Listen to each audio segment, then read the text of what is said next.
Hi, my name is Rebecca Mabe, and this is my presentation for the Achievement Gap for Cultural Schooling. So the achievement gap was defined in our lecture as the disparity of achievement among different groups, and the exists especially between groups that differ in socioeconomic status, race, ethnicity, and gender.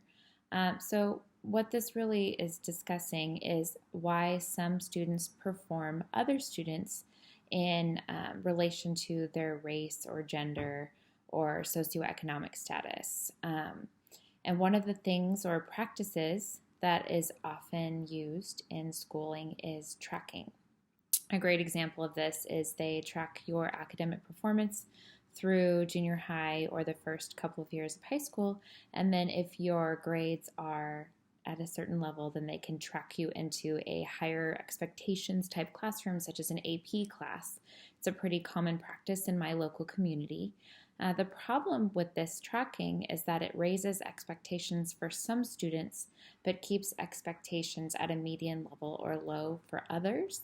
And there's multiple studies that show that high expectations do result in positive performance from students. So if you put students who are low performing in a class all together and keep those expectations low in proportion to their prior performance, there's not much motivators for them to change that performance or that outcome.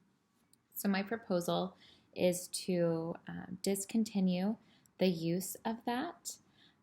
We did have a source this week about tracking student performance.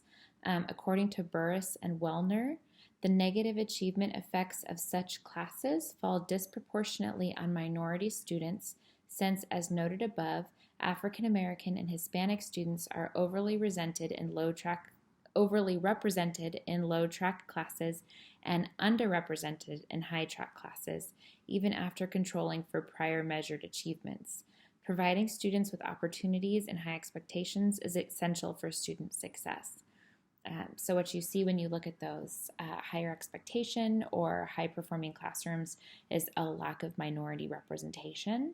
And what Burris and Wellner are getting at here is that, yes, it might be partially due to academic performance, but that's not 100% what's going on here. There's definitely different opportunities available to different students.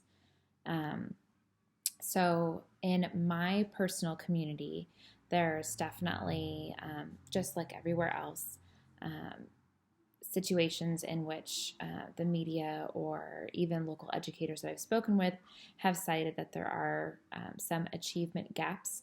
One really notable one is that my local community of Clovis, California, has a significantly higher proportion of white students than my neighboring community of Fresno, California, but Clovis, Californian schools actually outperform Fresno, California schools, and people actually attempted to bring their students from Fresno to Clovis as a result of this. And it's pretty widely circulated that one school district is better than another, and a lot of that has to do with minority representation. There was also an article from just last year that shows that while African American students have test scores that have increased over time in our local school district in Fresno, they consistently fall behind other ethnic groups in the district by double digits in the test score area. And then also the suspension rate for African American students is twice that of other groups. So definitely looking at some additional obstacles for students who are African American in our community. So my proposed solution to closing this achievement gap is going to be to discontinue the tracking and instead put students together so that students can peer motivate and also see what success looks like in peer students as well. Having positive examples is always a great thing for students. And as an elementary school teacher, or as a aspirational elementary school teacher, what I would really love to do is have a dual immersion classroom specifically focused on ELL, or English language learning students.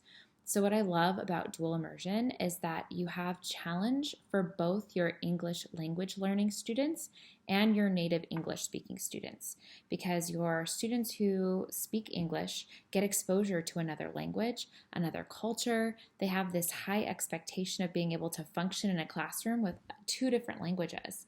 Whereas on the flip side of that coin, your English language student has the exact same expectation.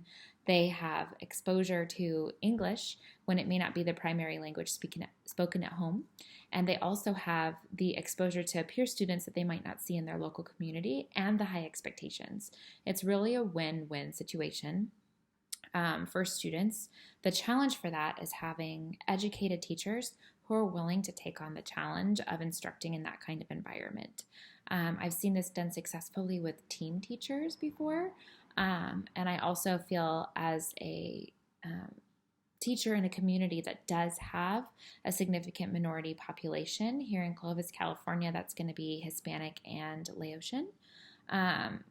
Really looking at how we incorporate those students into our environment and make them feel comfortable and make them feel like an equal representation in our community. So I feel as a teacher, I'd have a responsibility to my community to be willing to take on that challenge, and then also just know when I need to ask for help and ask for assistance. So that would be my proposal, and thank you for taking a moment of your time to listen.